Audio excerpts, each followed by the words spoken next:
मैं अपनी बात शुरू करने से पहले सबसे पहले भारतीय सेना के शौर्य को बधाई देना चाहता हूं, मुबारकबाद देना चाहता हूं कि पाकिस्तान के जिन आतंकियों ने निर्ममता से, क्रूरता से हमारे पर्यटक, हमारे नागरिकों की हत्या की थी, भारतीय सेना ने 9 पाकिस्तानी कैंपों को, उनके अड्डों को उड़ा करके उसका बदला लिया है और मैं भारतीय सेना को उसके लिए बहुत बहुत बधाई देता हूं। द्वारा देश पर जो बड़े हमले किए गए, जिससे हमें बहुत गहरा चोट लगा था, जैसे संसद पर हमला रहा हो, 26/11 मुंबई हमला रहा हो, पठानकोट हमला रहा हो, पुलवामा हमला रहा हो या पहलगाम हमला रहा हो, मैं ये देख पा रहा हूं कि इस देश का 140 करोड़ जो व्यक्ति है वो पूरी तरह से गुस्से में है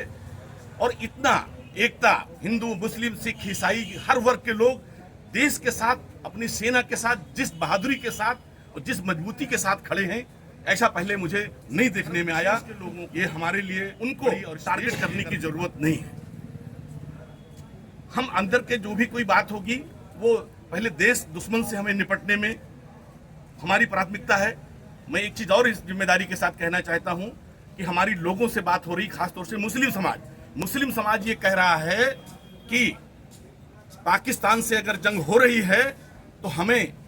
सबसे पहले वाली कतार में बॉर्डर पर भेजा जाए, हम पाकिस्तान से लड़ेंगे। और मैं इस मीडिया के माध्यम से, इस चैनल के माध्यम से आपसे कह रहा हूं कि देश को जरूरत जिस दिन पड़ेगी, मसूद खां और मसूद खां के साथ हजारों नौजवान अपनी जानों की कुर्बानी देने के लिए, जान को निछावर करने के लिए,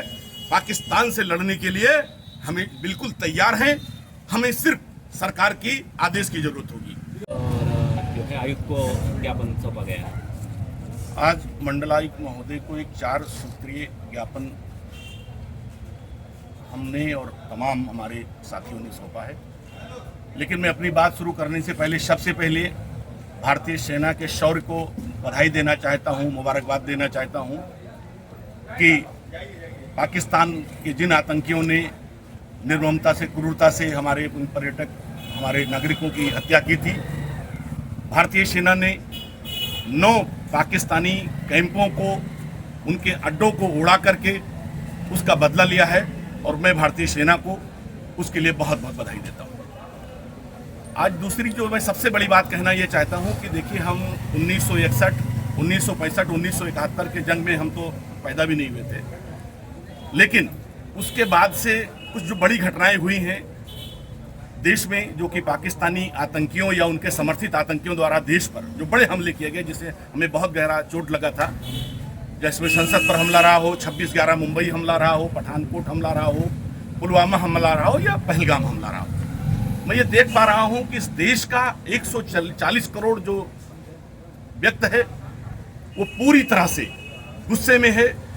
और इतना एकता, हिंदू, मुस्लिम, सिख, ईसाई, हर वर्ग के लोग देश के साथ, अपनी सेना के साथ जिस बहादुरी के साथ और जिस मजबूती के साथ खड़े हैं, ऐसा पहले मुझे नहीं देखने में आया। ये हमारे लिए बड़ी और इस देश के लिए गर्व की बात है। लेकिन दूसरी बात मुझे ये भी कहना है कि आज वक्त हमें अपने देश, दुश्मन जो हमारा दुश्मन देश है, उसे दंड देने की जरूरत है। इस वक्त देश के अंदर के लोगों को, किसी धर्म विशेष के लोगों को, उनको टारगेट करने की जरूरत नहीं है। हम अंदर के जो भी कोई बात होगी वो पहले देश दुश्मन से हमें निपटने में हमारी प्राथमिकता है। मैं एक चीज और इस जिम्मेदारी के साथ कहना चाहता हूं कि हमारी लोगों से बात हो रही, खासतौर से मुस्लिम समाज ये कह रहा है कि पाकिस्तान से अगर जंग हो रही है तो हमें सबसे पहले वाली कतार में बॉर्डर पर भेजा जाए, हम पाकिस्तान से लड़ेंगे। और मैं इस मीडिया के माध्यम से, इस चैनल के माध्यम से आपसे कह रहा हूं कि देश को जरूरत जिस दिन पड़ेगी, मसूद खां और मसूद खां के साथ हजारों नौजवान अपनी जानों की कुर्बानी देने के लिए, जान को निछावर करने के लिए, पाकिस्तान से लड़ने के लिए हमें बिल्कुल तैयार हैं। हमें सिर्फ सरकार की आदेश की जरूरत होगी। दूसरी चीज बात ये कहनी थी कि जिस मुद्दे के लिए हम आए, अभी पिछले कुछ चंद दिनों से